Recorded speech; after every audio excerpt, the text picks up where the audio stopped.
आपल्याबरोबर वंचित बहुजन आघाडीचे संतोष धोत्रे सर आहेत. सर, दापोलीमध्ये दिनांक 7 मे पासून म्हणजे उद्याच मतदानाला सुरुवात होत आहे. काय आपण सांगा? आपण विचारलेला प्रश्न फार महत्त्वपूर्ण आहे की उद्या देशाच्या जी लोकसभा आहे ही लोकसभा होणार आहे आणि या लोकसभेच्या माध्यमातून आम्ही आपल्या नम्र आवाहन करू इच्छितो मतदार बंधू भगिनींना की आपण उद्याची जी मतदान करण्यासाठी आपण जाणार आहात, तर आपण सगळ्यांनी या मतदानामध्ये सहभागी व्हायचं आहे. कारण ही निवडणूक अशी आहे की देशाची पॉलिसी ठरवणारी निवडणूक आहे. या देशाला एक सरकार नव्यानं मिळणार आहे आणि म्हणून मी नम्रतेचं आवाहन करतोय आपणा सर्वांना की आपण सगळ्या मतदार बंधू भगिनींनी या मतदानामध्ये उत्स्फूर्तपणे भाग घ्यावा आणि वंचित बहुजन आघाडीचे जे उमेदवार आदरणीय श्रद्धेय बाळासाहेब आंबेडकर यांनी दिलेले आहेत, रायगड 32 या मतदारसंघातून कुमुदिनी चव्हाण मॅडम या सुशिक्षित मतदार दिलेले आहेत.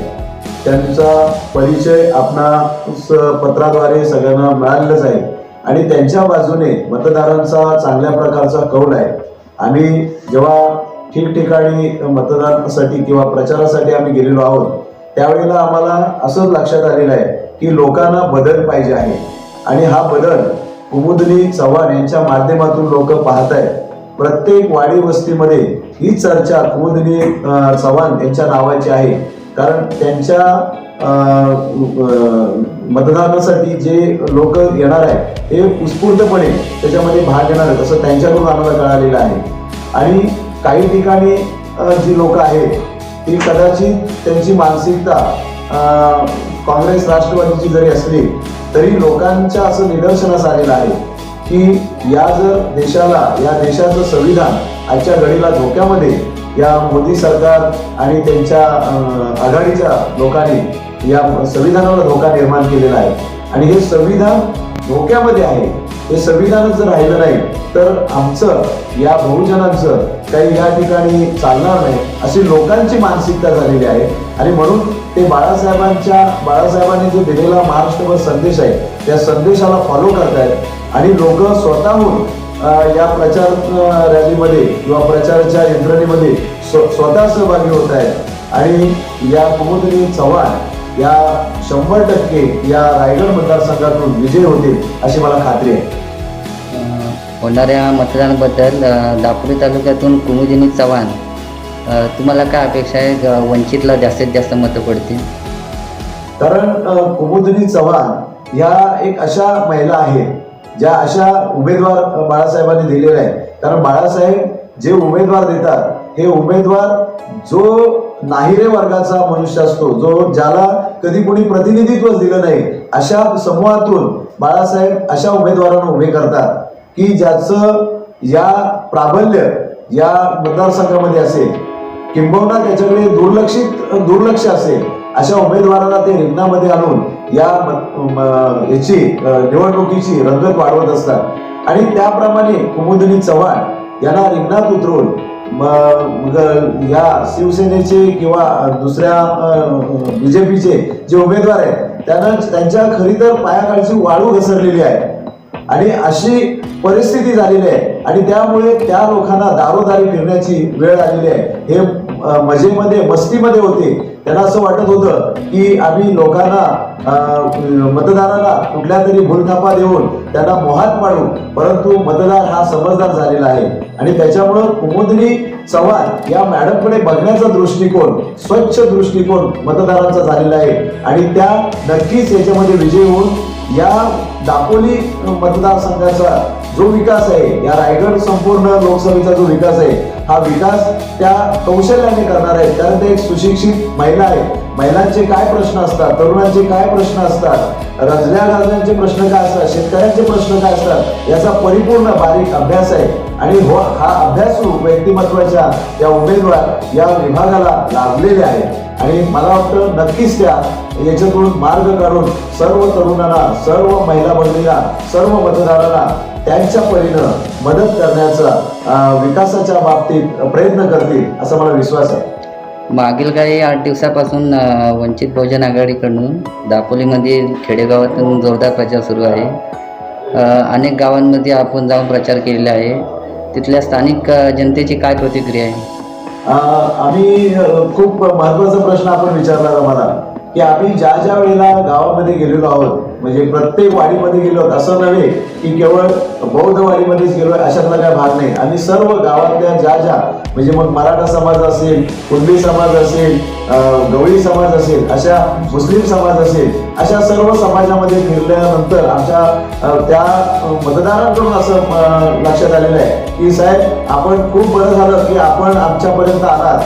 आजपर्यंत आमच्यापर्यंत येऊन फक्त आम्हाला आश्वासनं खोटी दिली जात होती, परंतु वंचित बहुजन आघाडी आम्ही मीडियाच्या माध्यमातून बघतोय, आम्ही सोशल मीडियाच्या माध्यमातून बघतोय, एकटे बाळासाहेब या व्यवस्थेला ओढून पुरलेले आहे. आणि असाच आम्हाला या देशाचा नेता पाहिजे. आणि या प्रकाश आंबेडकर साहेब हे या देशामध्ये एकमेव असे नेते आहेत की ते कुठल्याही व्यवस्थेला न डगमगता अभ्यासूप्रमाणे प्रतिउत्तर देत आहेत आणि एकटे लढत आहेत. तर तुमच्या लढ्यामध्ये आम्ही सर्व जाती धर्माचे लोक सहभागी होऊन बाळासाहेबांचे हात नव्हे तर आमचे स्वतःचे हात मजबूत करण्यासाठी वंचित बहुजन आघाडीला आम्ही सहकार्य करणार आहोत, अशी प्रत्येक वाडी वस्त्यांमधून त्यांची मनोगत आमच्यापर्यंत येत आहे. एकीकडे बाळासाहेब आंबेडकरांनी अधिकृत उमेदवार कुमुदिनी चव्हाण यांना उमेदवारी दिली आहे, तर दुसरीकडे आता उद्या होणाऱ्या मतदानाबद्दल वंचितला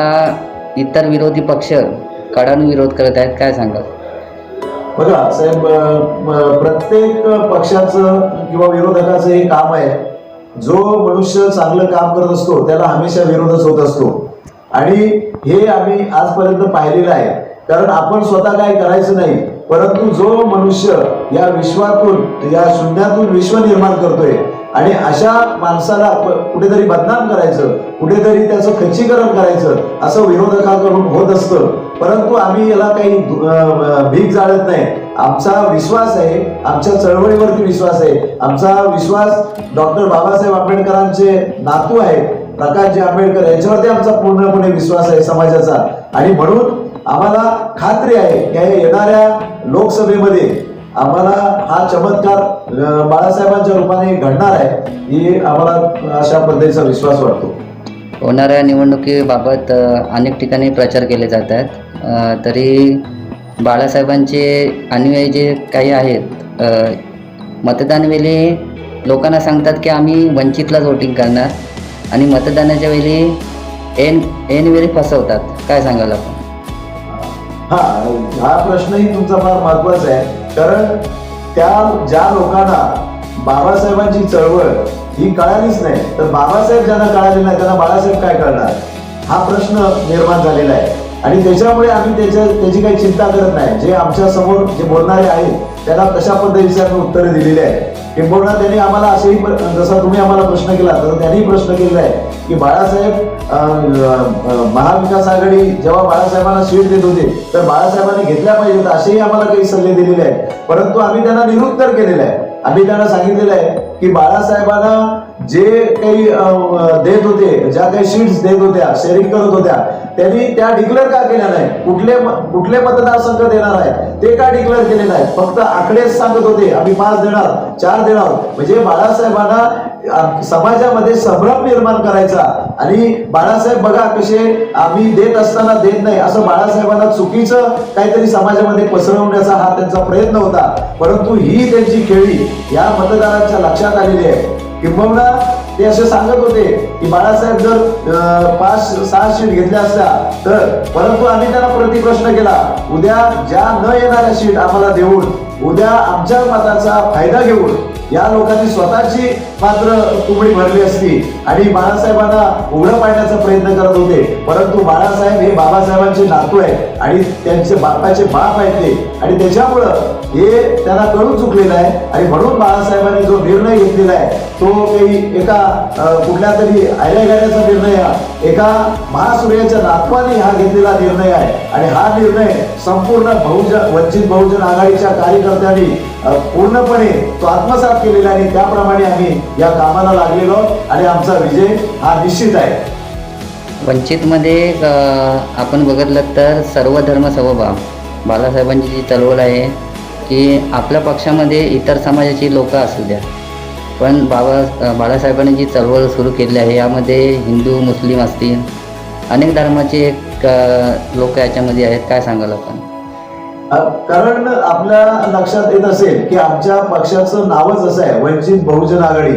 आणि वंचित बहुजन आघाडी हा पक्षच असा आहे की हा वंचितांचा पक्ष आहे, ज्याला खऱ्या अर्थानं बाबासाहेबांनी लोकशाही शेवटच्या माणसापर्यंत पोहोचली पाहिजे आणि त्याला त्या लोकशाहीची व्याख्या कळाली पाहिजे, त्या लोकशाहीतून त्याचा विकास झाला पाहिजे. आणि हा विकास आजपर्यंत देशाला स्वतंत्र होऊन 75 वर्ष झाली. आपण अमृत महोत्सव करतोय आणि ह्या महोत्सवामध्ये आजही जो वर्ग आहे, जो दलित वर्ग असेल, ओबीसी वर्ग असेल, आदिवासी असेल, कैकाडी असेल, हा सगळा वर्ग आजही सुख सोयीपासून वंचित आहे. आजही पाण्याच्या समस्या आहेत, आजही शिक्षणापासून समाज वंचित आहे. आणि ह्या वंचिताला न्याय देण्याचं काम खऱ्या अर्थानं बाळासाहेबांनी बहुजन वंचित आघाडीच्या माध्यमातून केलेलं आहे. आणि म्हणून या बाळासाहेबांचा वंचितमध्ये सर्व जाती धर्माचे लोक आपल्याला दिसतील.